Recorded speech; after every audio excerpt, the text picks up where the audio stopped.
নমস্কার, ইন্ডিয়ান মঙ্কস পেজে সবাইকে স্বাগত। স্বামী শিষ্য সংবাদের আজকের আলোচনায় প্রায় অনেকক্ষণ দেরি হয়ে গেছে আজকে কিছু কারণের জন্য। প্রণাম মনোজিৎ, সবাই প্রণাম নেবেন আমার, নমস্কার। এবং জিৎ হাই। এবং সবার কাছে অত্যন্তভাবে দুঃখিত আমি এতটা দেরি হওয়ার জন্য। আমি একটু আমাকে জানাবেন যে আদৌ কি ঠিকঠাকভাবে দেখা যাচ্ছে বা শোনা যাচ্ছে কি? ভিডিও কি ঠিকঠাক আসছে?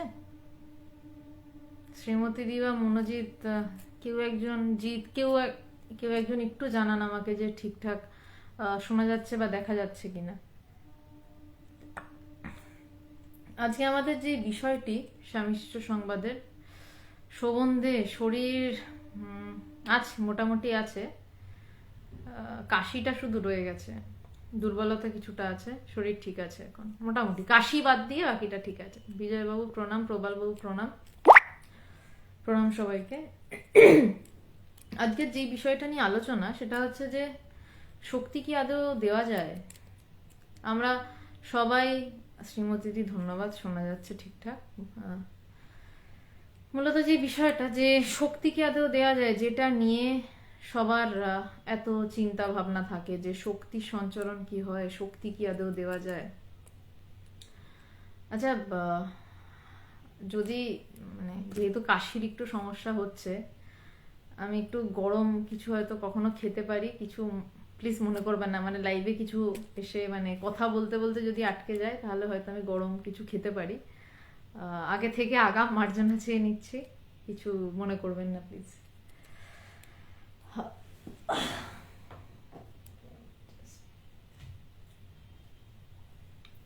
তো শক্তির সঞ্চরণ যে বিষয়টা, সবাই গুরু শিষ্য একটা কথা আছে যে শক্তির সঞ্চরণ হয়, শক্তির,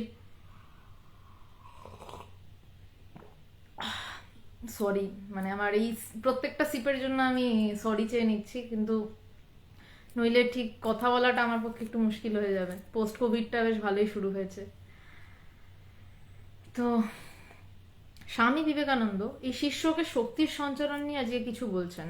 এই প্রথম আমি স্বামী শিষ্য সংবাদের কিছু অংশ, এক পাতার একটু বেশি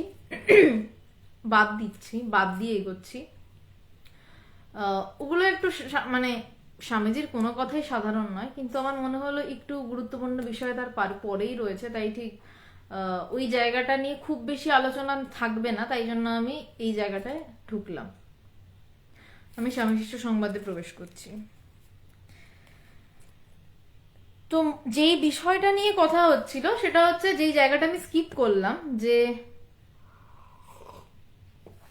জায়গাটাকে আমি স্কিপ করলাম সেই জায়গাটা হচ্ছে যে খুব ছোটভাবে বলতে গেলে যে পাশ্চাত্যবাসীরা এত বেশিভাবে, এত সাংঘাতিকভাবে আধ্যাত্মিকতার দিকে ঝুঁকছে, কারণ তখন স্বামীজি গেছেন, একটা পুরো চারদিকে সাড়া পড়ে গেছে, স্বামীজির সাথে অনেক বিদেশি এদেশে চলে এসেছেন, তারা জানতে চাইছেন আধ্যাত্মিকতা কি।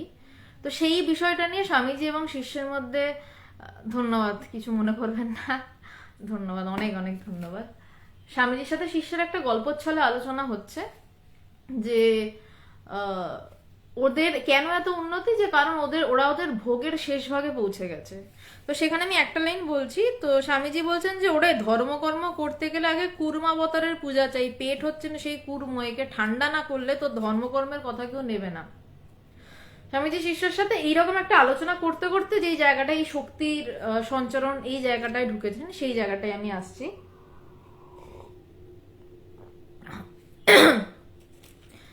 তো স্বামীজি বলছেন যে, এই আমি একটু আগে থেকে ঢুকছি, বলছে ওরা ধর্মকর্ম করতে গেলে আগে কুর্মাবতারের পূজা চাই, পেট হচ্ছেন সেই কুর্ম, একে আগে ঠান্ডা না করলে তো ধর্মকর্মের কথা কেউ নেবে না। পেটের চিন্তাতেই ভারত অস্থির, বিদেশির সঙ্গে প্রতিদ্বন্দ্বিতা, বাণিজ্যে অবাধ রপ্তানি, সর্বাপেক্ষা তোদের পরস্পরের ভিতর ঘৃণিত দাসসুলভ ঈর্ষাই তোদের দেশের অস্থিমজ্জা খেয়ে ফেলেছে। স্বামীজি এই কথাটা বলছেন। আজকে একটা কথা আমরা স্বামী শিষ্য সংবাদের একটা অংশ শেষ করে প্রায় ফেলেছি। এখন উত্তরকাণ্ডের প্রথম বললি বেলুড় মঠের নির্মাণকাল 1898 খ্রিস্টাব্দের এই আলোচনা। বেলুড় মঠের নির্মাণ কার্য শুরু হয়ে গেছে। তো সেই সময় স্বামীজি অত বছর আগে 1898 খ্রিস্টাব্দে বলছেন যে বিদেশিদের সাথে প্রতিদ্বন্দ্বিতার কারণটা হচ্ছে আমরা হেরে যাই যে আমাদের ঘৃণিত দাসসুলভ ঈর্ষা। আমরা দুজন একসাথে বড় হব আমরা চাই না। আমরা করি কি, একজনকে টেনে নামিয়ে আমি বড় হব, আমরা একসাথে বড় হতে চাই না। বিদেশিরা আবার একসাথে বড় হতে চায়, তাই জন্য তাদের অতটা অসুবিধা হয় না, তারা উন্নতি করতে পারে। কিন্তু আমরা তো একা বড় হব, আমরা সাথে নিয়ে বড় হব না। কারণ অন্য কেউ, মানে আমি ছোট হই কিন্তু অন্য কেউ বড় হবে এটা আমার সহ্য হবে না। আমি চাই সেও আমার সাথে ছোট হোক। অন্য বড় হচ্ছে, আমি ছোট হব না, বা আমি তাকে সাহায্য করি, আমি নয় পারলাম না আমি তাকে সাহায্য করি, বলছে না। এই জন্যই ভারতীয়দের মূল পতন। সুতরাং কুর্মাবতারেরও পুজো হচ্ছে না, পেটও ভর্তি হচ্ছে না। যেমন পেটের ভর্তি না হওয়ার কারণে ভোগ শেষ হচ্ছে না, তাই জন্য ধর্ম শুরু হচ্ছে না। এবার শিষ্য বলছেন যে তবে আমাদের এখন কি করা প্রয়োজন। এবার আমি পরপর আসছি। প্রথম যেটুকু 10-15 মিনিট, খুব বেশি ব্যাখ্যার নেই, শুধু পড়ে যাচ্ছি, তারপর থেকে ব্যাখ্যার জায়গা আসছে। শিষ্য বলছেন তবে আমাদের এখন কি করা প্রয়োজন। স্বামীজি, প্রথমত কতকগুলি ত্যাগী পুরুষের প্রয়োজন, যারা নিজেদের সংসারের কথা না ভেবে পরের জন্য জীবন উৎসর্গ করতে প্রস্তুত হবে। আমি মঠ স্থাপন করে কতগুলো বাল সন্ন্যাসীকে তাই ওই রূপে তৈরি করছি। স্বামীজির একটা স্বপ্ন আছে, কোনো কিছু করতে গেলে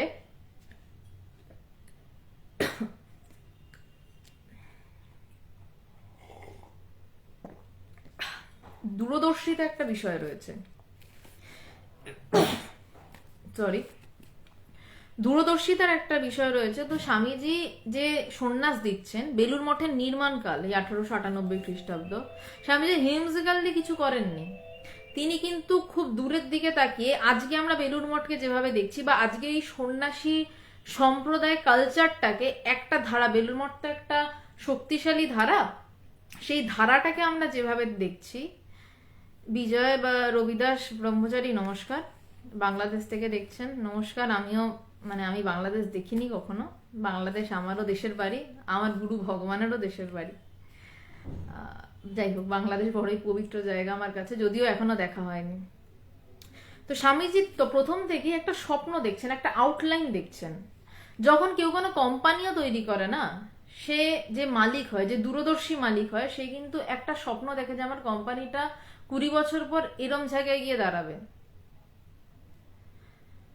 তো ব্যাপারটা হচ্ছে, আমি এই বেলুড় মঠকে কোনো, বা স্বামীজির চিন্তাকে কোনো কোম্পানির সাথে তুলনা করছি না। আমি বলছি যে কোনো বড় কাজ করতে গেলে একটা দূরের দৃষ্টি থাকা প্রয়োজন, যেখানে একটা ক্লিয়ার চিন্তা থাকবে, ক্লিয়ার ভিশন এবং মিশন থাকবে, যে আমি এই কাজটা করব, কেন করব এবং কিভাবে করব, কি করছি, কেন করব, কিভাবে করব। এই 3টে জিনিস যদি পরিষ্কার থাকে তাহলে সেই কাজ হয়। তো স্বামীজি বলছেন প্রথমত কয়েকজন ত্যাগী পুরুষের প্রয়োজন। কেন না, কাজটা যে ভাবছে সেই কাজটা কাদের দিয়ে হবে, তাদের চরিত্র কেমন হতে হবে। বলছে ত্যাগী পুরুষ মানে যারা নিজেদের সংসারের জন্য ত্যাগী, মানে এক্ষেত্রে বলা হচ্ছে সন্ন্যাসীদের কথা বলা হচ্ছে, মানে তারা নিজের বউ বাচ্চার জন্য টাকা না জমিয়ে, তাদের নিজেদের জন্য যাদের টাকা না জমিয়ে তারা টাকা আনবে, শিক্ষা দেবে, নিজেদের কথা না ভেবে অন্যদেরকে দেওয়ার জন্য। যখনই আমার নিজস্ব কিছু থাকবে, আমার নিজস্ব পরিবার থাকবে, তখন কিন্তু আমি কোনোভাবেই পুরোপুরি পরহিতার্থে কাজ করতে পারবো না। আমাকে 100 টাকার মধ্যে 5 টাকা, অর্ধেকটা আমার জন্য সরিয়ে রেখে বাকি 5 টাকা আমি ডিস্ট্রিবিউশনে যেতে পারবো। কিন্তু যদি কেউ ত্যাগী পুরুষ হয়, তখন সে 10 টাকার 10 টাকাটাই বিলিয়ে দিতে পারবে, তার নিজের জন্য অত চিন্তা হবে না, আমি ব্যবস্থা হয়ে যাবে। এবং যাদের মধ্যে সেই 10 টাকা বেলাবে, তাদেরই কেউ না কেউ ঠিক তার ওই 1 টাকার দায়িত্ব নিয়ে নেবে, তার নিজের জন্য সে রাখবে না। তাই স্বামীজি বলছেন যে প্রথমত কতগুলো ত্যাগী পুরুষের প্রয়োজন, যারা নিজেদের সংসারের জন্য না ভেবে পরের জন্য জীবন উৎসর্গ করতে প্রস্তুত হবে। বলছে পরের জন্য জীবন উৎসর্গ করতে প্রস্তুত হবে। বহুজন হিতায় চ বহুজন সুখায় চ সন্ন্যাসীর জন্ম। বলছে আমি মঠ স্থাপন করে কতকগুলি বাল সন্ন্যাসীকে তাই ওই রূপে তৈরি করছি, কতগুলি বালক সন্ন্যাসী, বাল সন্ন্যাসী মানে বালক সন্ন্যাসী, বলছেন যে আমি ওই রূপে তৈরি করছি। শিক্ষা শেষ হলে এরা দাঁড়ে দাঁড়ে সকলকে তাদের বর্তমান শোচনীয় অবস্থার বিষয়ে বুঝিয়ে বলবে, ওই অবস্থার উন্নতি কিরূপে হতে পারে সেই বিষয়ে উপদেশ দেবে, আর সঙ্গে সঙ্গে ধর্মের মহান সত্যগুলি সোজা কথায় জলের মতন পরিষ্কার করে বুঝিয়ে দেবে। তার চিন্তা কি তারা কিভাবে কাজ করবে? বলছে তারা এইভাবে কাজ করবে যে তারা প্রথমে সকলকে দাঁড়ে দাঁড়ে গ্যাট হয়ে, আমি পাহাড় পর্বতে, সন্ন্যাসী আগেও ছিল ভারতবর্ষে, তো স্বামীজি এমন ভাবে সন্ন্যাসীদের তৈরি করার চেষ্টা করেছিলেন, পুরোপুরি হয়েছে আমি বলবো না, আমার চোখে ধরা পড়েনি এখন যা অবস্থা, যাই হোক আমি বিতর্কে যাব না। সন্ন্যাসীরা দাঁড়ে দাঁড়ে গিয়ে এই কথা বোঝাবে যে দেখো যেটা দরকার সেটা তোমরা পাওনি, বলছে দাঁড়ে দাঁড়ে সকলকে তাদের বর্তমান শোচনীয় অবস্থার কথা বুঝিয়ে বলবে, ওই অবস্থার উন্নতি কিভাবে হতে পারে সে বিষয়ে উপদেশ দেবে। বলছে তারা দাঁড়ে দাঁড়ে যাবে, তারা শুধু পাহাড় পর্বতে গুহায় বসে থাকবে না, তারা সেই বিষয়ে উপদেশ দেবে, আর সঙ্গে সঙ্গে ধর্মের মহান সত্যগুলি, ধর্মের মহান সত্য কি না, তুমি সেই ঈশ্বর, তুমি ব্রহ্ম, এটাই ধর্মের মহান সত্য। বলছে এই সত্যগুলি সোজা কথায় জলের মতো পরিষ্কার করে তাদের বুঝিয়ে দেবে। বলছে ধর্মের মহান সত্যগুলি সোজা কথায় জলের মতন তাদের ভাষায় বুঝিয়ে দেবে। কিন্তু সত্যি কথা বলতে সন্ন্যাসীদের কি খুব আমরা কাছাকাছি মিশতে দেখি, চায়ের দোকানে বসে গল্প করতে দেখি? আমার গুরু ভগবানের এটা একটা ব্যাপার মনে লেগেছিল যখন ভগবান আধ্যাত্মিক পথে এলেন এবং ভগবানের নির্বিকল্প সমাধি লাভ হলো, যে সন্ন্যাসী যদি হই তুমি আমার থেকে দূরে থাকবে কেন? তুমি আমার ঘরে আমার পাশে বসে মজা করবে না কেন? তুমি চায়ের দোকানে বসে আমার সাথে গল্প করবে না কেন? তো তখন ভগবান ঠিক করেছিলেন যে আমার তৈরি সন্ন্যাসী যারা হবে তাদেরকে আমি কোনোভাবেই আলাদা করে দেব না, তাদেরকে আমি একসাথে গৃহস্থদের সাথেই রাখবো। হ্যাঁ, ভিতরে ভাব তো আলাদা থাকেই, থাকতো আলাদা থাকেই, কিন্তু সেই সন্ন্যাসীরা যেন গৃহস্থদেরকে কোনোদিন বুঝতে না দেয় যে তোমাদের থেকে আমরা অনেক উঁচু। সত্যই সন্ন্যাসীরা তাদের ভাবে কর্মে তো ত্যাগ তো বড়ই, কখনোই গৃহস্থ সন্ন্যাসী এক হতে পারে না, কিন্তু গৃহস্থদের পাশে এই যে স্বামীজি বলছেন যে দাঁড়ে দাঁড়ে গিয়ে কথা শোনাবে, ভগবান এই ভাবটাকে গ্রহণ করেছিলেন। এবং ভগবান আজ অব্দি ইন্টারন্যাশনাল বেদান্ত সোসাইটির যে কয়জন সন্ন্যাসী রয়েছে, আমাদের কালচার মানে সন্ন্যাসীদের কালচারটাই এইভাবে তিনি তৈরি করেছিলেন যে সন্ন্যাসী এবং গৃহস্থ একসাথে পথ হাঁটবে। ওই জন্য ট্রাস্টি বোর্ডে সন্ন্যাসীও রয়েছে ভাইস প্রেসিডেন্ট, গৃহস্থও রয়েছে ভাইস প্রেসিডেন্ট, এবং সন্ন্যাসীরা গৃহস্থদের সাথে খুব বন্ধুর মতন মেশে। এবং আমাদের কোনো আশ্রম খুব দূরে লোকালয়ের বাইরে নয়, সেখানে গৃহস্থরা আসতে পারবে না, সন্ন্যাসীদের ঘরে গৃহস্থদের ঢোকা বিধিনিষেধ এরকম কিছু নেই, কিছু আলাদা করে দেওয়া হয়নি, কিন্তু কোথাও যেন একটা সূক্ষ্ম আলাদা রয়েছে। সন্ন্যাসীদের সাধনা ধ্যান ধারণা ওটা এমনি তৈরি হতে বাধ্য, কিন্তু ভগবানের থেকে আমি যেটা শিখেছি সন্ন্যাসী এবং গৃহস্থ একসাথে যদি না চলে, এই যে স্বামীজির এই চিন্তাটা যে তাদের দাঁড়ে দাঁড়ে গিয়ে বোঝাবে, আলাদা হয়ে আমি বড় থেকে বোঝানো যায় না তোমার অবস্থা শোচনীয়, আমাকে তার পাশে বসে একই আসনে বসে আমাকে তাকে বোঝাতে হবে যে দেখো এই জায়গাটা তোমার অসুবিধা, তুমি এটাকে এইভাবে ফিল আপ করো, এইভাবে পূরণ করো। আমি ভগবানের মধ্যে এই আদর্শটার রূপায়ণ দেখেছি। এবং আমি যেসব সন্ন্যাসীদের সাথে বেশি মিশেছি, ইন্টারন্যাশনাল বেদান্ত সোসাইটির সন্ন্যাসীরা, তাদের ঘরে বা কিছুতে যে খুব আটকানো আলাদা কোনো আশ্রম যদি কেউ দিতেও চেয়েছে অনেক দূরে শহর থেকে, গঙ্গার পাড়ে বিশাল জায়গায় দান করতে চেয়েছে কোনো মহান ব্যক্তি, ভগবান নিতে চাননি, সেই জমি নিতে চাননি, বলেছেন না আমি মানুষের মাঝে থাকতে চেয়েছি, আমি ওই অত দূরে জমিতে অত বড় আশ্রম বানিয়ে কি করবো। ওই জন্য ইন্টারন্যাশনাল বেদান্ত সোসাইটি সব আশ্রম ছোট, বাড়ির মতন একটা কালচার রয়েছে, সেখানে সন্ন্যাসীদের সাথে গৃহস্থদের সমস্ত কিছু একটা নিজের মতন মেলামেশা রয়েছে, কিন্তু তারপরেও কোথাও গিয়ে যেন সেটা যারা মিশে তারা বোঝে সূক্ষ্মভাবে একসাথে মিলতে পাশে বসে, কিন্তু তাও কোথাও গিয়ে জানে যে না এরা ধ্যান ধারণা করে, এরা সন্ন্যাসী, এরা গৃহস্থ, মিশেও যেন মেশে না, এই না মেশাটুকু থাকতে দিতেই হবে। কারণ সন্ন্যাসী সত্যিই সন্ন্যাসী, গৃহস্থ সত্যিই গৃহস্থ, কিছু মনে করবেন না, রসুন ধোয়া বাটি আর রসুন ছাড়া বাটি তো আলাদা হবেই ঠাকুরের কথায়। এটা আমি মানে ক্ষমা চেয়ে নিচ্ছি কথাটা বলার জন্য, কিন্তু কথাটা সত্য, আমাকে বলতেই হতো। তো সন্ন্যাসী যারা হবে, আমি জানি না আমার ভবিষ্যৎ কি হবে, যে তো আমিও ভগবানের থেকে এটা সেভাবেই শিখেছি যে কখনো কাউকে যেন কোনোদিনও বুঝতে না দিই যে আমি তোমার থেকে ত্যাগে বড়, আমি সব ছেড়েছি, তুমি সব ছাড়োনি, তুমি সবকিছুর মধ্যে বসে ভোগ করছো, আমি সব ছেড়ে দাঁড়িয়ে রয়েছি, এইটা যেন কখনো বুঝতে না দিই। আমি জানি না আমার ভবিষ্যৎ কি হবে, আমি বলছি এই এই শিক্ষাটা ভগবান কিন্তু প্রত্যেক সন্ন্যাসী, যারাই এখানে সন্ন্যাসী হয়েছেন, ভগবানের শিষ্য যারা, ভগবানের থেকেই তো তাদের প্রত্যেকটা শিক্ষার খুঁটিনাটি, তো তাদেরকে ভগবান এভাবেই তৈরি করেছেন। বলছে ওই অবস্থার উন্নতি কি হতে পারে সেই বিষয়ে উপদেশ দিবে, আর সঙ্গে সঙ্গে ধর্মের মহান সত্যগুলি সোজা কথায় জলের মতন পরিষ্কার করে তাদের বুঝিয়ে দেবে। সন্ন্যাসী মানে কঠিন কট্টর সংস্কৃত বাক্য নয়, বলছে সেই কথাগুলো সংস্কৃত তুমি বুঝেছো, তোমার খাটা কাজ, তোমার বোঝা কাজ, কিন্তু তাদেরকে তুমি সহজ করে বোঝাবে, তারা খাটে, তারা সংসারী মানুষ, তারা ওভাবে পারবে না। তোদের দেশের মাস অফ পিপল যেন একটা স্লিপিং লেভিথ্যান, এদেশের এই যে বিশ্ববিদ্যালয়ের শিক্ষা, এতে শতকরা বড়জোর একজন কি দুইজন দেশের লোক শিক্ষা পাচ্ছে, যারা পাচ্ছে তারাও দেশের হিতের জন্য কিছু করে উঠতে পারছে না।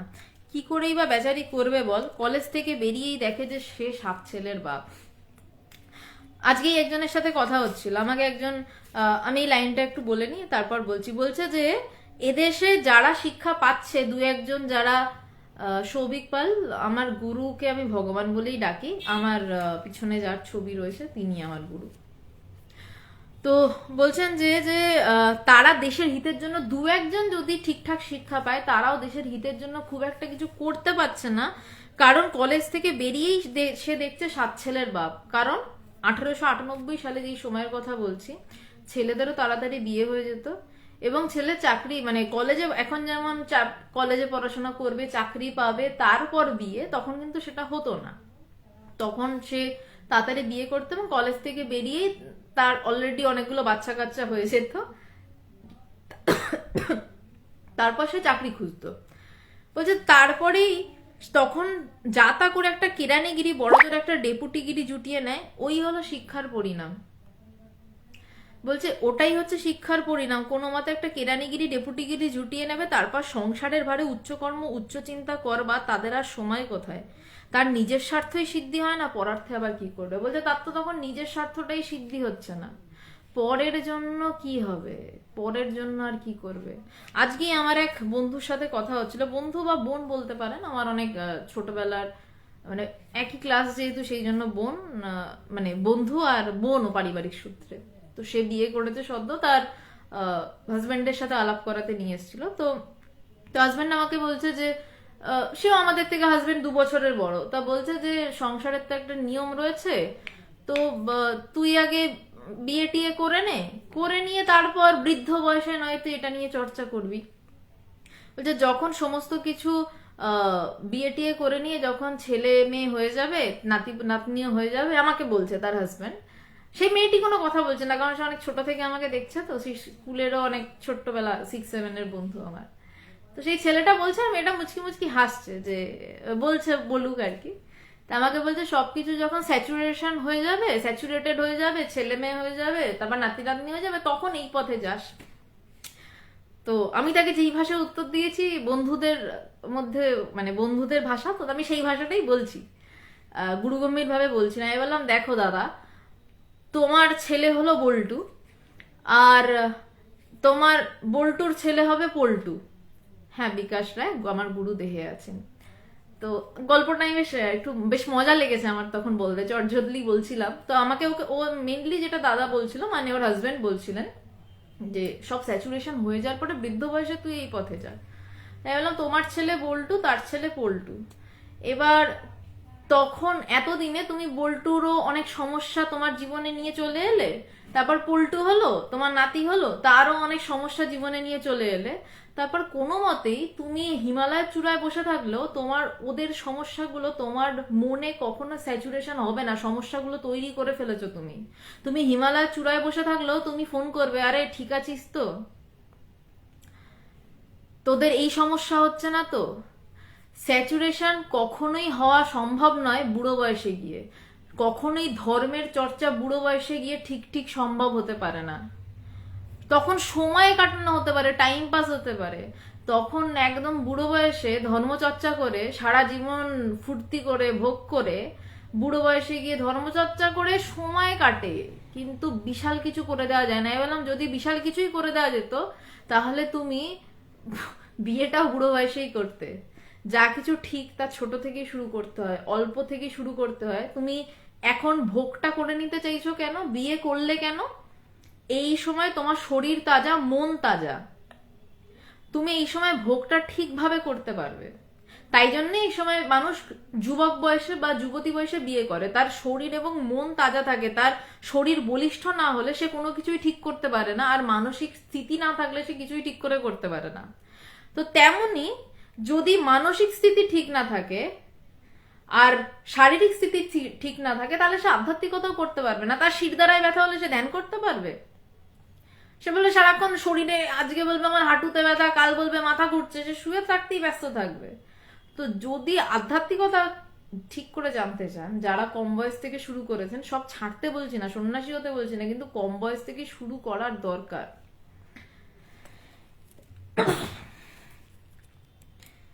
যে কলেজ থেকে বেরিয়ে দেখে যে 7 ছেলের বাপ, তো শিষ্য বলছে তবে কি আমাদের উপায় নাই? স্বামীজি অবশ্য আছে, এ সনাতন ধর্মের দেশ, এদেশ পড়ে গেছে বটে, কিন্তু নিশ্চয়ই আবার উঠবে।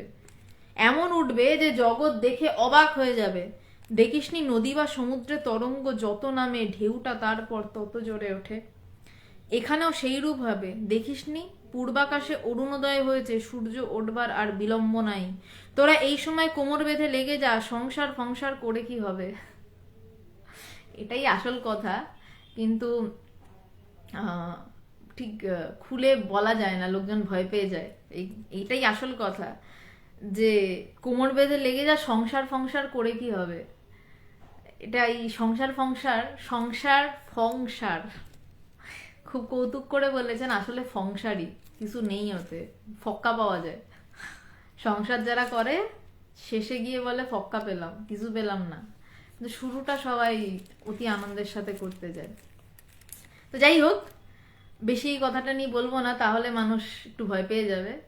ত্যাগের কথাতে ভয় পাওয়াটাই স্বাভাবিক। না না, ত্যাগ করতে বলছি না, ত্যাগ না করেও ঈশ্বর লাভ হয়, হয়, সত্যি হয়। মা বলছেন গৃহীর অন্তঃসন্ন্যাস। এক্ষেত্রে একটা কথা বলি, ভগবান আমার গুরুদেব জ্ঞান লাভের জন্য এতটাই পাগল ছিলেন, ভগবান তো প্রথমে আধ্যাত্মিকতার দিকে কখনো জানেনি, বিশ্বাসই করতেন না, চরম নাস্তিক মানুষ ছিলেন একজন।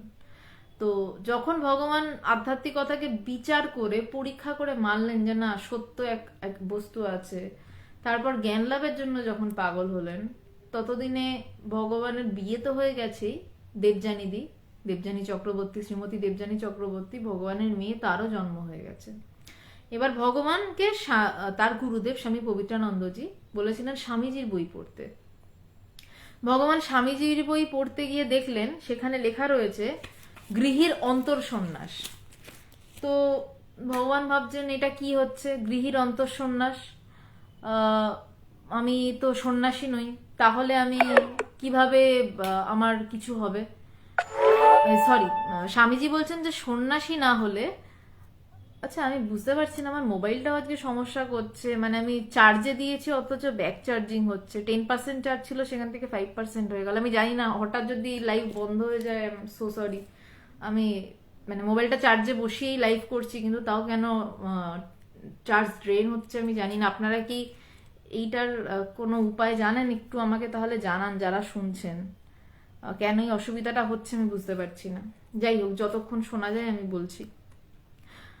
তো ভগবান দেখছেন যে স্বামীজি এক জায়গায় বলছেন যে সন্ন্যাস না হলে ব্রহ্মজ্ঞান হবে না। তো ভগবান এত পাগল হয়ে গেছিলেন ব্রহ্মজ্ঞানের জন্য। আসল সংসার বা ছেলে মেয়ে এইসবের বিষয় নয়, আসল হচ্ছে আমি ব্রহ্মজ্ঞানের জন্য পাগল কতটা, আমি কি পাগলের মতন সেই জ্ঞান লাভ করতে চাই। তো ভগবান গুরুদেবকে শটান গিয়ে বললেন যে গুরুদেব, স্বামীজি বলছেন সন্ন্যাস না হলে ব্রহ্মজ্ঞান হবে না।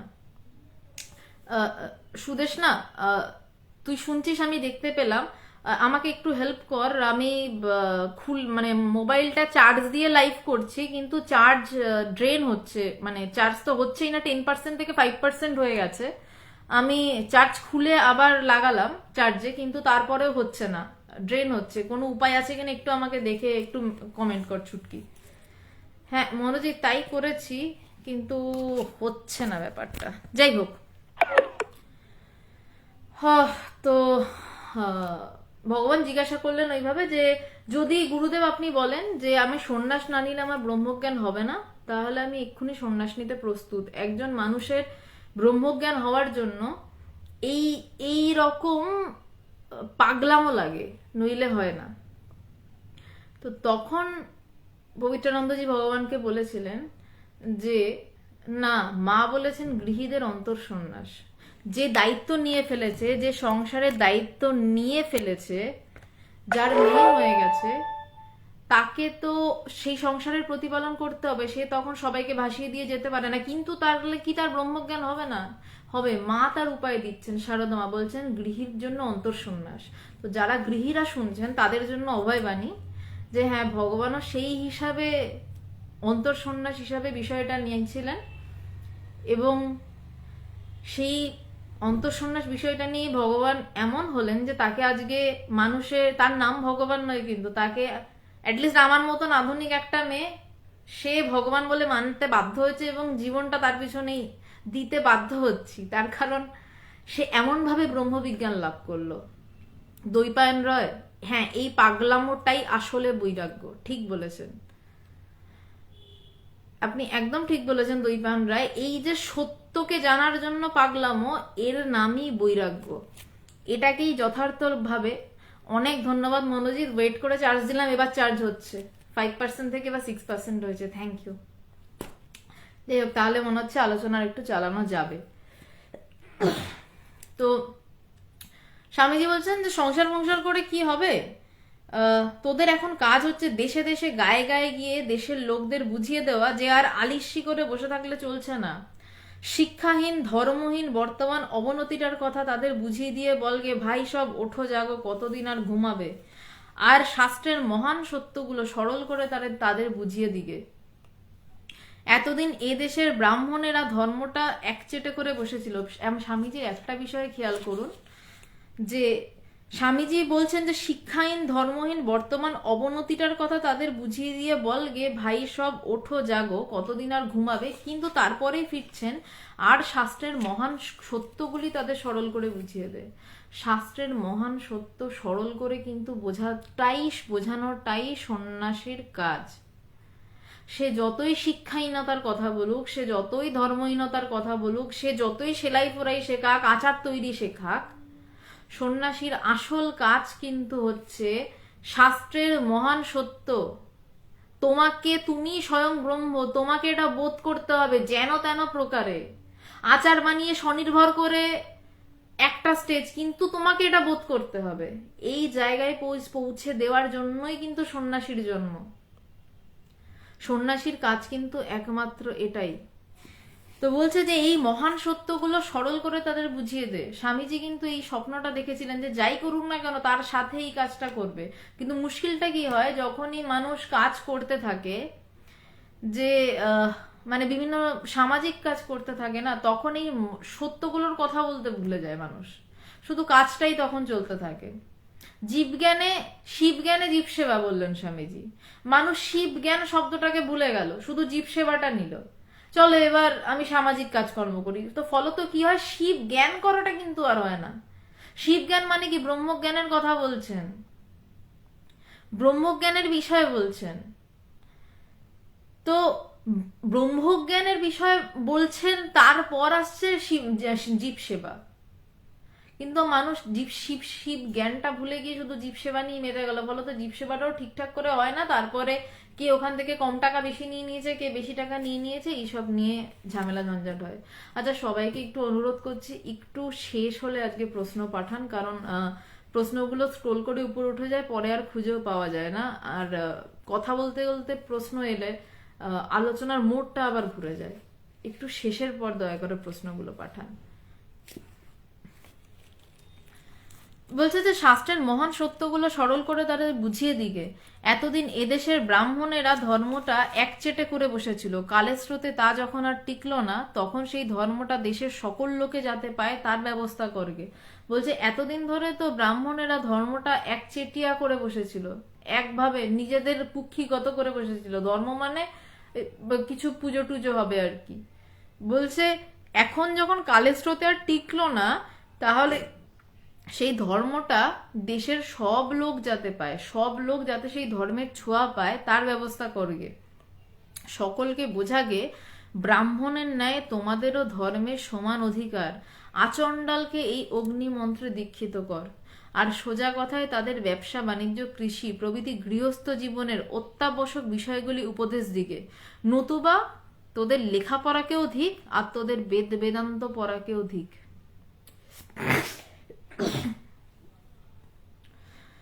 বলছেন যে ব্রাহ্মণ নিয়ে কথা হলো তো, ব্রাহ্মণ কাকে বলে? যিনি ব্রহ্মকে জেনেছেন তিনি ব্রাহ্মণ।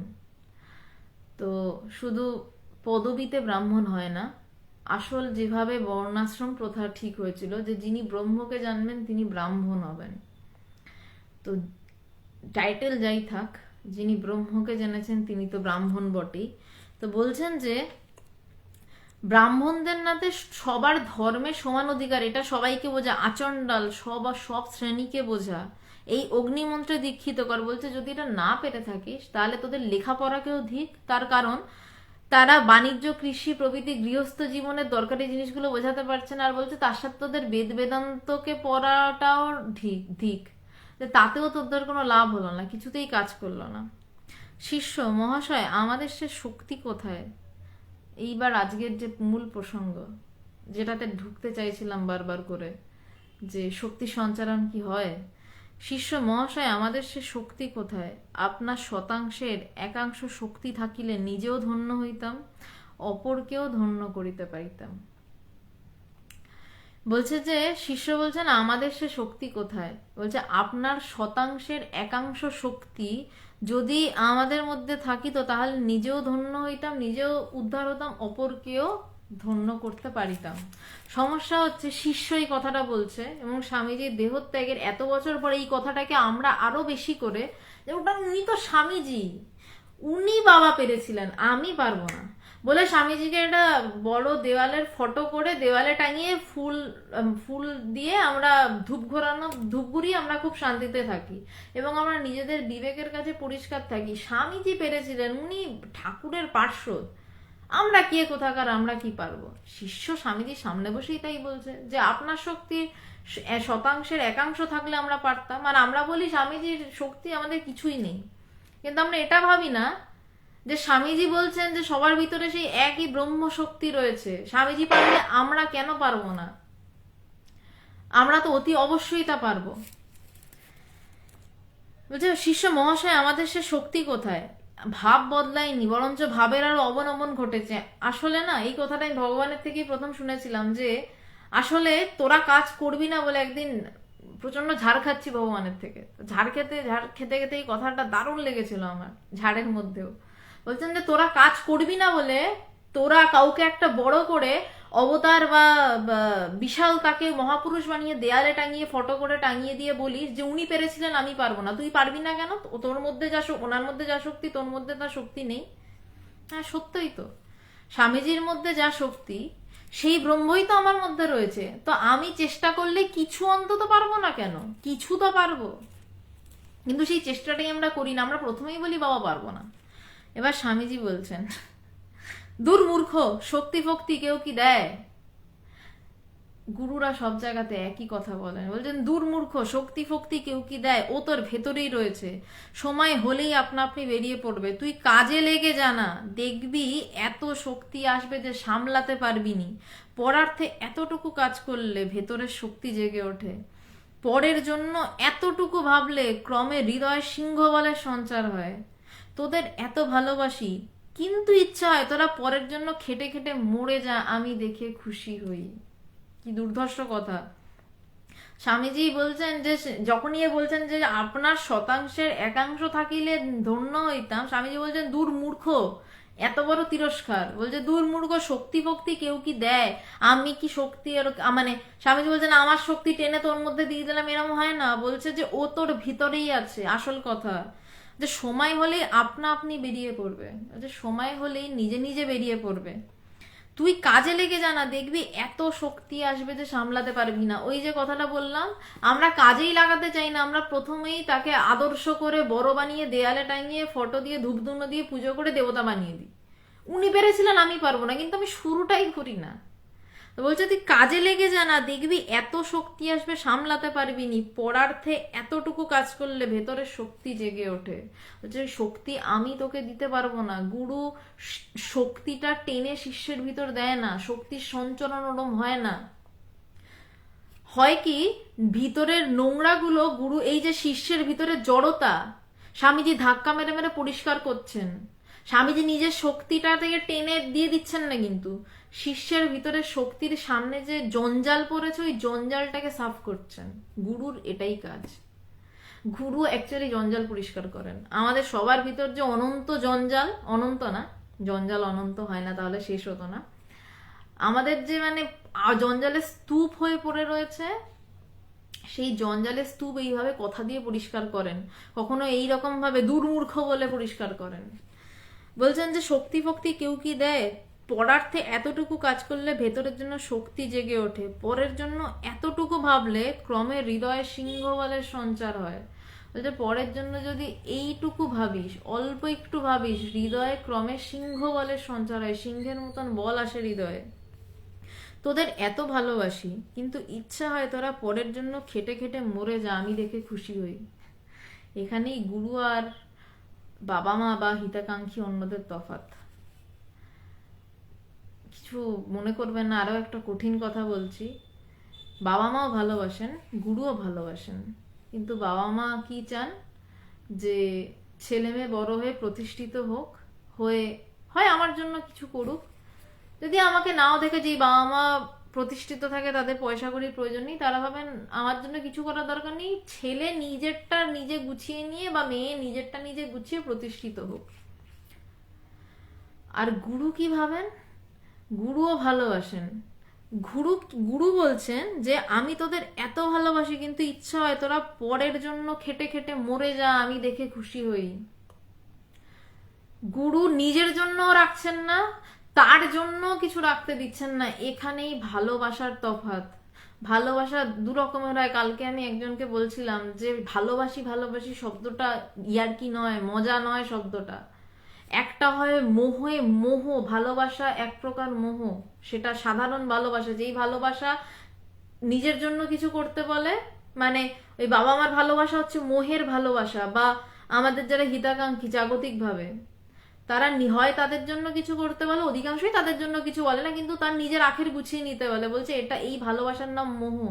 আর একটা ভালোবাসা, যেই ভালোবাসা মুক্তর ভালোবাসা, মুক্তির ভালোবাসা, সেই ভালোবাসার গান শোনাচ্ছেন স্বামীজি। বলছে আমি তোদের এত ভালোবাসি, কিন্তু ইচ্ছা হয় তোরা পরের জন্য খেটে খেটে মরে যা, অন্যকে কিছু দিয়ে মরে যা, লাগলে মরে যা, কিন্তু অন্যের জন্য কর। মানুষকে তোল, মানুষকে তোল, মানুষকে ওঠা। শিষ্য কিন্তু মহাশয়, যাহারা আমার উপর নির্ভর করিতেছে তাহাদের কি হইবে? স্বামীজি তুই যদি পরের জন্য প্রাণ দিতে প্রস্তুত হোস, তো ভগবান তোদের একটা উপায় করিবেনই করিবেন। নহি কল্যাণকৃত কশ্চিৎ দুর্গতিং তাত গচ্ছতি। গীতায় পড়েছিস তো?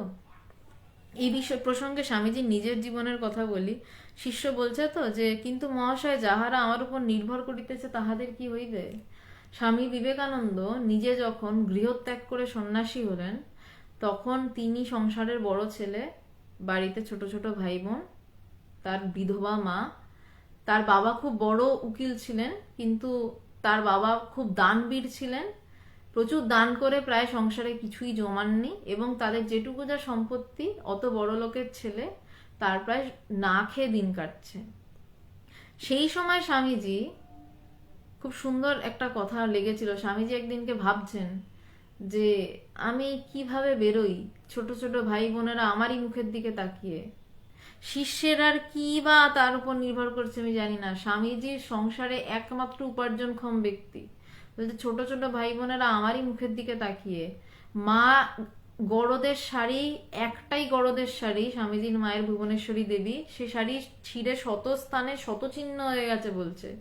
সেই একটাই শাড়ি পরে রোজ পুজো দিচ্ছেন। বলছে যে আমি কি করব, ঠাকুর আমার, তখন ঠাকুরও দেহ রেখেছেন, বলছে আমি যদি এখন না বেরোই তাহলে ঠাকুরের এই বাণী, ঠাকুর আমাকে দায়িত্ব দিয়ে গেছেন ঠাকুরের এই কথা ছড়িয়ে দেওয়ার জন্য, এই বেদান্তের বাণী ছড়িয়ে দেওয়ার জন্য, সেই বাণী আমি ছড়াতে পারবো না, কিন্তু আমার সংসার বেঁচে যাবে। আর যদি আমি সংসারে থাকি তাহলে আমি ঠাকুরের সাথে বেইমানি করে ফেলবো। তখন স্বামীজি ওই অবস্থায় সিদ্ধান্ত নিলেন, যার উপরে, আবারও বলছি, যার উপরে সব ছোট ছোট ভাই বোনেরা, অনেকগুলো ছোট ছোট ভাই বোন তাকিয়ে রয়েছে, যে আমাদের দাদা, তিনি দায়িত্ব নেবেন, মা তাকিয়ে রয়েছেন, পরিবারে মামলা চলছে, যেই মামলার সাক্ষী স্বামীজিকে সন্ন্যাসী হওয়ার পরেও গিয়ে সাক্ষী হিসাবে দাঁড়াতে হয়েছে আদালতে। স্বামীজি সেই জায়গায় দাঁড়িয়ে সিদ্ধান্ত নিলেন যে যা হয় হবে, যদি আমি না বেরোই অনেক মা মারা যাবে, আর যদি বেরোই, যদি আমার এক মা মারা যায় তো যাবে, আমার এক মা যদি যায় তো যাবে, নইলে অনেক মা কাঁদবে। সত্যি যে স্বামীজি না বেরোলে, এই স্বামী শিষ্য সংবাদে বই পড়ছি, আপনারা এতজন শুনছেন বা এত মানুষ উপকৃত হচ্ছে, সারদা মায়ের কথা এতজন জানছে, উদ্বোধন প্রকাশনী কিছুই তো হতো না স্বামীজি না বেরোলে। সত্যি অনেক কিছু, মানে ঠাকুরের সাথে বড় বেইমানি হয়ে যেত। স্বামীজি কিন্তু কিছু না ভেবে বেরিয়ে চলে এলেন।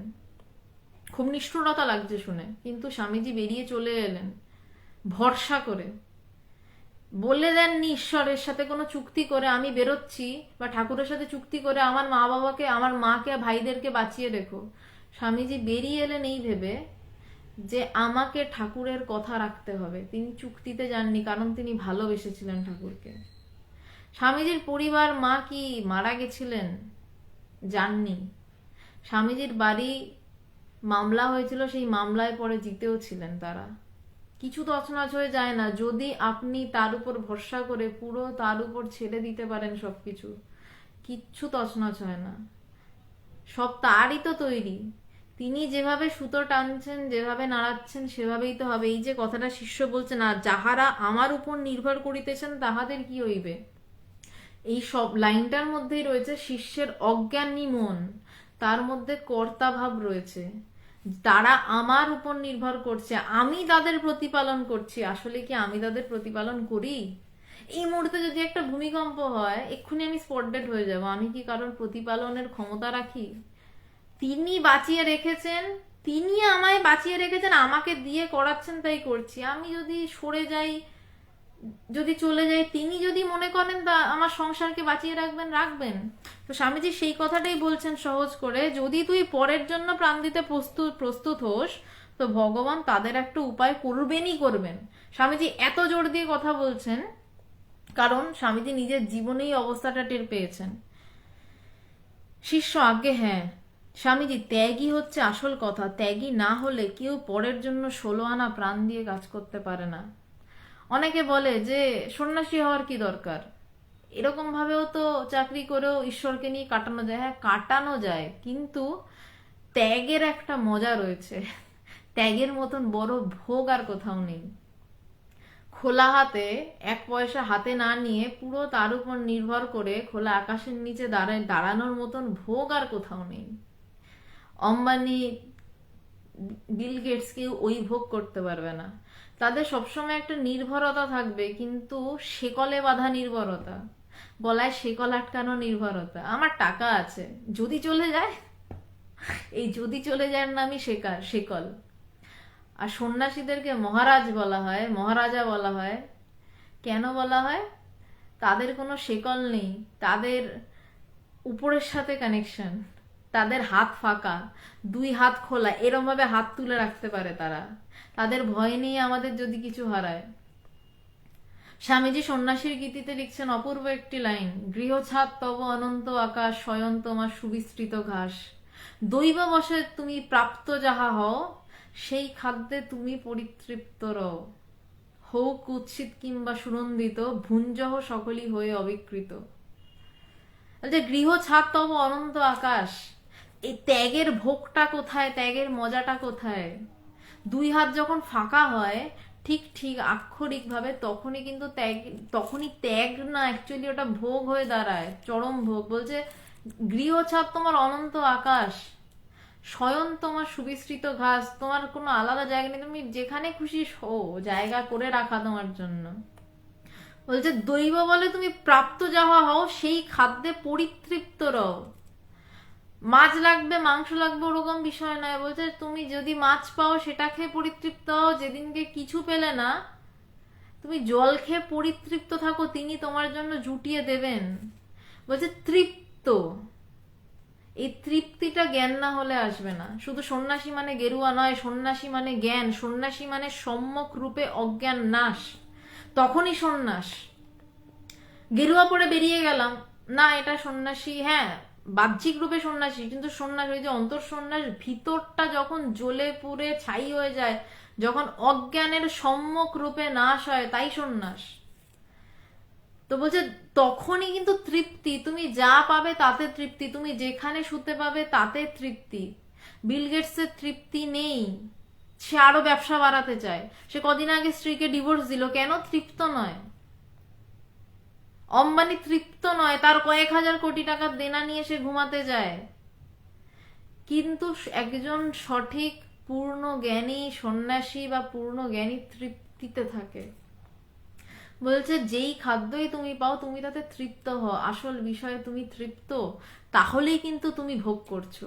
আর যদি তুমি অতৃপ্ত থাকো, তোমার হাতে কয়েক হাজার কোটি টাকা থেকেও তুমি দুর্ভোগ করছো। কোনটা চান? দুর্ভোগ চান কয়েক হাজার কোটি টাকা হাতে রেখে, নাকি খালি হাতে ভোগ চান? সিদ্ধান্ত আপনাদের। যাই হোক, আমি সন্ন্যাস মানে সন্ন্যাসের দিকে কাউকে ঠেলছি না, আমি সত্যটা বলছি আর কি। তো স্বামীজি বলছেন ত্যাগই হচ্ছে আসল কথা, ত্যাগী না হলে কেউ পরের জন্য 16 আনা প্রাণ দিয়ে কাজ করতে পারে না। ত্যাগী সকলকে সমভাবে দেখে, সকলের সেবায় নিযুক্ত হয়।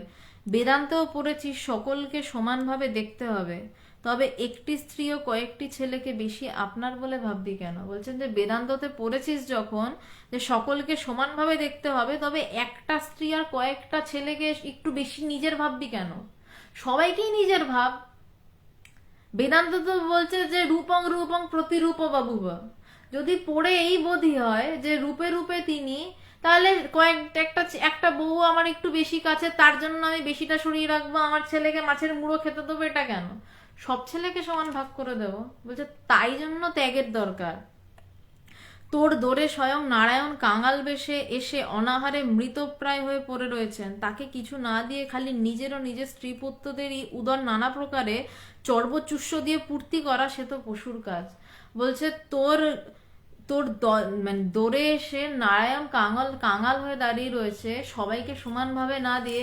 আরে সাম্যবাদের কথা বলছেন, কমিউনিজম বলে প্রচুর এই বিদেশি ব্যাপার স্যাপার কমিউনিস্ট বলে না, তারও হাজার হাজার বছর আগে উপনিষদ সাম্যবাদ নিয়ে এইসব কথাগুলো বলে গেছে। সেই কথাগুলোই সহজ ভাষায় স্বামীজি বলছেন যে না, স্বয়ং নারায়ণ কাঙাল বেশে এসে অনাহারে তোর দোরে মৃতপ্রায় হয়ে দাঁড়িয়ে রয়েছে, তাকে কিছু না দিয়ে খালি নিজের স্ত্রী পুত্রদের কথা ভাববি কেন? যে সেটা তো পশুর কাজ।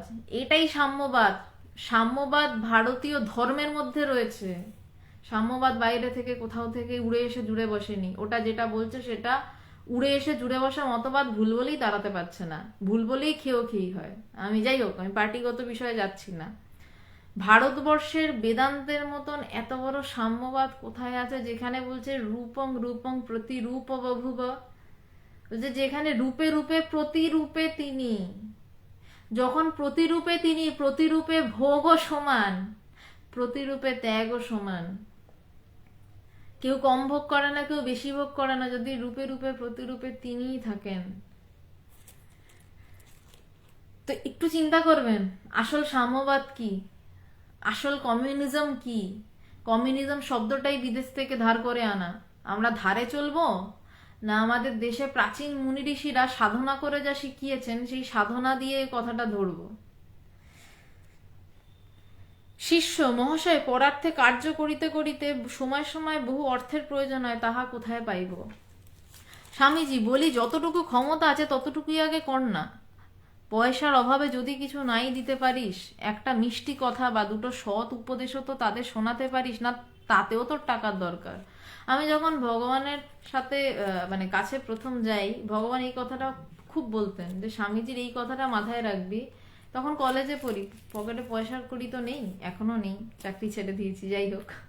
তখন কলেজে পড়ি, তো তখন ভগবান বলতেন যে কিছু করবি মানুষের জন্য, যদি না পারিস স্বামীজির ওই কথাটা মাথায় রাখবি, ঠিক এই কথাটা, যে পয়সার অভাবে যদি কিছু নাই দিতে পারিস, একটা মিষ্টি কথা বা দুটো সৎ উপদেশ তো শোনাতে পারিস। যে একটু ভালোবেসে, হয়তো আমার কাছে এসে কেউ তার দুঃখের কথা বলছে, আমি তাকে হয়তো টাকা দিতে পারলাম না, কিন্তু হয়তো আমি তাকে পাশে বসে একটু মাথায় হাত তো বুলিয়ে দিতেই পারি, যে চিন্তা করো না, কিছু কিছু ব্যবস্থা হয়ে যাবে। তার ওই দুশ্চিন্তায় একটু প্রলেপ্ত পড়বে, আমি তাকে টাকা দেওয়ার ক্ষমতা নেই, কিন্তু মাথায় হাত তো বোলাতেই পারতাম, চিন্তা করো না, ঠিক হয়ে যাবে, আমার কাছে তো টাকা নেই গো, তুমি একটু দেখো, হয়ে যাবে। বা একটু পাশে বসিয়ে তার সমস্যা নিয়ে আলোচনা তো করতে পারি, সেখান থেকে আমার বুদ্ধিতেও তো কিছু উপায় বেরোতে পারে, আমারও তো ওই অবস্থা হতে পারে। তাহলে আমি তার সমস্যাকে যদি নিজের সমস্যার মতন করে ভেবে একটু মাথা খাটাই, তাহলে তো কিছু উপায় বেরোতে পারে। তার জন্য তো টাকা লাগে না, সবসময় পরের উপকারের জন্য টাকা লাগে না, একটু মাথায় হাত বোলানো, একটু তার সমস্যাকে নিজের মতন করে ভাবা, একটু তার সাথে ভালো ব্যবহার করাই যথেষ্ট। শিষ্য বলছেন, আগে হ্যাঁ তা পারি। স্বামীজি, হ্যাঁ পারি কেবল মুখে বললে হচ্ছে না, কি পারিস তা কাজে আমায় দেখা, তবে তো জানবো আমার কাছে আসা সার্থক। লেগে যা, কদিনের জন্য জীবন, জগতে যখন এসেছিস তখন একটা দাগ রেখে যা। স্বামীজির খুব ইম্পর্টেন্ট কথা বলছে, যে শিষ্য বলছেন আগে হ্যাঁ তা পারি, বলছে কি পারিস সেটা আমাকে দেখা, শুধু মুখে বললে হবে না। বলছে যদি কি পারিস কাজে যদি দেখাতে পারিস, তবে জানবি যে আমার কাছে আসা তোর সার্থক। বলছে লেগে যা, কদিনের জন্য জীবন, 60 বছর, 70 বছর, এখন টেনে টেনে 90 বছর হয়, এর বেশি তো নয়। বলছে কদিনের জন্য জীবন, বলছে এসছিস যখন জগতে একটা দাগ রেখে যা। অনেকভাবে দাগ রাখা যায়, লাদেনও দাগ রেখেছে, স্বামীজিও দাগ রেখেছেন। তো এবার আপনার চয়েস, আপনি লাদেনের মতন হয়ে দাগ রাখবেন, না পরের জন্য কিছু করে দাগ রাখবেন। অম্বানিও দাগ রাখছে, কিন্তু অম্বানির দাগটা থাকবে না, মিলিয়ে যাবে। লাদেন একটা দাগ রেখেছে, সেটা দাগ অন্যরকম, এক ঘৃণার দাগ। বুদ্ধদেবও দাগ রেখেছেন, এক ভালোবাসার দাগ। মোহাম্মদ বিন তুগলকও দাগ রেখেছেন, পাগলামোর দাগ। আপনার চয়েস, আপনি কোন দাগ রাখবেন। এত মোগল সম্রাট এত অত্যাচার করেছেন, বখতিয়ার খিলজি নোংরামো করে সব মন্দির ধ্বংস করেছেন, সেটাও দাগ রেখেছেন, কিন্তু সে বড় নোংরা দাগ। শঙ্করাচার্য দাগ রেখেছেন, আমার গুরুদেব ভগবান এখন দাগ রাখছেন, এখনো চলছে তার দাগ রাখা। আপনি কি ভালোবাসার একটা দাগ রাখবেন, নাকি ঘৃণার একটা দাগ রাখবেন, নাকি সব নিজের কুক্ষিগত করার একটা দাগ রাখবেন, সেটা আপনার বিষয়। কিন্তু স্বামীজি বলছেন যে জন্মেছিস যখন একটা দাগ রেখে যা, নতুবা গাছ পাথরও তো হচ্ছে মরছে, ওইরূপ জন্মাতে মরতে মানুষের কখনো ইচ্ছা হয় কি? বলছে গাছ পাথরও তো জন্মাচ্ছে মরে যাচ্ছে, সেভাবেই মরে যাবেন, কোনো মতে গড্ডালিকা প্রবাহে বেঁচে টেচে একটু খেয়ে দে।